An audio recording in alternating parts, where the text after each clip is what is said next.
平时看多了国外安安静静的赛艇比赛，很多人都下意识觉得水上划船比赛无非就是拼力气、拼速度，直直往前划就完事儿了。结果今年端午，佛山叠嶠的龙舟直接打破了老外的固有认知，就这么一条藏在城中村里面普普通通的小河沟，硬生生被咱们玩成了民间水上 F1。外网评论区更是直接炸开锅，一大堆外国网友看完全程一脸茫然，还有不少国外专业队伍专门坐飞机过来拜师学习，最后全都无奈摇头，直呼真的学不来。大家好，欢迎来到星球热点，国家大事从不缺席，舆论场中抽丝剥茧，聚焦独家中国资讯。点赞、订阅加小铃铛，带你用不一样的视角读懂中国故事。佛山这条赛道到底有多离谱？它没有专业赛场宽大平稳的水面，就是村里日常走船走人的天然河道。河道平均也就6米宽，最窄的弯道仅仅只有3米。3米是什么概念？说白了，还没有很多小区楼道宽。再看看咱们的龙舟，足足25米长，船上还要坐40多个壮汉。船比河道还要长，转弯的空间小到离谱，稍微把控不好，直接就会撞上岸边。而且这条本土赛道一共4段弯道，一段比一段难走，全程几乎没有容错的空间。东胜湾是连续 S 型弯道，短短600多米的路程，要连着拐6个急弯，全程根本没法减速。胜湾塘是90度直角死弯，岸边还有凸起的石头，龙船必须贴着石头擦肩而过，快一点慢一点都不行。潭头湾是网红 C 字漂移弯，河道中间还立了一根木桩，龙船贴着木桩甩尾过弯，看着就特别惊险。今年还新增了双龙对决赛道，2条船近距离竞技比拼，紧张感直接拉满。龙船全速冲刺入弯的时候，船身会直接倾斜45度，半边船身直接贴在水面上，水花一下子能见2米多高，隔着屏幕都觉得船马上就要翻了。可咱们本地村民划的龙船，每一次都稳稳落地，一点不慌。当地一直流传一句老话，宁可撞烂船，绝不慢半拍。这句话一点都不夸张。这条窄河道根本不能减速，一旦速度降下来，龙船直接卡在弯道动不了。想要顺利跑完赛程，只能全程油门踩满，一直往前冲。也正是这种不要命的极致竞速，外媒直接给叠嶠龙舟起名东方水上 F1。咱们对比一下就懂了。欧美赛艇发展了上百年，一直走的都是优雅绅士风，水面又宽又平，弯道又宽又大，队员们慢悠悠划水就行，主打一个体面好看。再看看咱们的叠嶠龙舟，全程高速漂移、加速超车，两种运动放一起对比，完全不是一个玩法，也直接把看惯了优雅划船的老外彻底整不会了。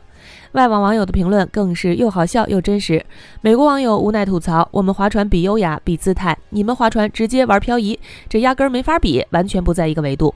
英国网友也打趣道：我们划船是周末休闲健身，你们这儿哪里是比赛，分明是水上军训，几十个人动作一模一样，整齐度堪比一队水上士兵。更搞笑的还要数德国工程师认认真真逐帧分析视频，拿着流体力学公式反复计算，最后彻底蒙圈。小编猜测，按照正常的物理规律，这么长的木船在3米窄河道高速侧倾，100%会翻船。可咱们的龙船次次安稳过弯，完全超出了他们能理解的科学范围。光线上围观还不够，今年有好多国外专业龙舟队专程来到佛山叠嶠，想要现场学习这套漂移技巧。前来挑战的队伍包含新西兰、澳大利亚、荷兰、美国多地选手，其中名气最大的就是一支37人的新西兰国家队，队内不少队员都是世界专业龙舟大赛的冠军选手，水上比赛经验十分丰富。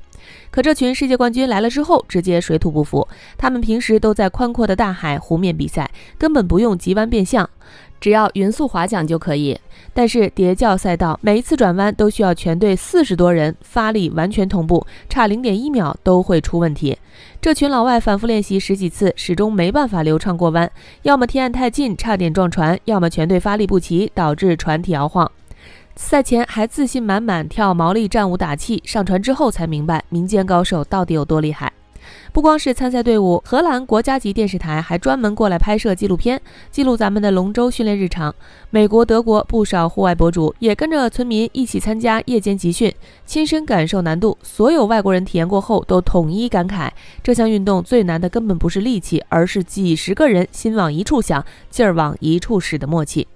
当然了，看似酷炫的水上漂移，背后全是日复一日枯燥的苦练。每年赛前1个月，各村都会开启夜训，每天晚上8点到11点，村里小河灯火通明，队员一遍遍练习过弯，对齐桨频，配合舵手调整方向，手上磨出厚厚的血泡，肩膀酸痛抬不起来，也没有一个人轻言放弃。今年赛前集训，各支队伍一共翻船12次，翻下去立马爬上来，擦干水花继续练。小编觉得蝶教龙舟能火遍全球，赢过国外专业赛事的从来不是速度，而是咱们中国人独有的齐心与韧劲儿。最近很多人发现了一个有意思的现象，全国各地都过端午赛龙舟，可偏偏广东龙舟年年刷屏热搜，而且南北方龙舟的画风差距大到让人忍不住发笑。这么说吧，今年6月到7月，广东全省会举办200多场龙舟活动，500场正式比赛，将近10万名本地村民下水参赛。网上一直有句话，世界龙舟看中国，中国龙舟看广东。这句话真的不是网友盲目吹捧，实实在在看过比赛就能看懂其中的差距。南方大部分地区的龙舟都主打竞速比拼，而广东龙舟直接把速度拉到了极致。除了蝶教标志性的弯道漂移，广东各地龙舟还会原地急刹、水上掉头、短途急速冲刺，龙舟贴着水面飞速往前冲，看着就像装了加速器一样。网友也玩梗调侃，别的地方龙舟是正常划船赶路，广东龙舟是开赛车赶路。再看看北方龙舟，画风瞬间切换，主打一个佛系参赛，快乐第一。北方完全不追求速度，也不练高难度的过弯技巧，怎么开心怎么来。往年辽宁龙舟赛的名场面，直到现在还在网上流传。船队划着划着跑偏，船和船不小心撞在一起，好好的竞速比赛直接变成了水上团建小游戏。网友的总结特别贴切，南方龙舟拼命划船救屈原，北方龙舟慢慢悠悠划船陪屈原。很多外国网友看完南北龙舟对比视频，也留下了超多搞笑评论。美国网友调侃，几十把船桨同时拍打水面，河里的小鱼估计都被拍晕了。巴西网友十分疑惑，中国人划龙舟配合这么整齐，像一台精密机器，为什么足球场上很难看到这样的默契？还有韩国网友借机拉扯端午文化归属，不过网友直接回怼，端午习俗流传很广，但是能把龙舟分出热血拼搏、乡愁牵挂、山水诗意、休闲欢乐4种不同风格，全世界只有中国能做到。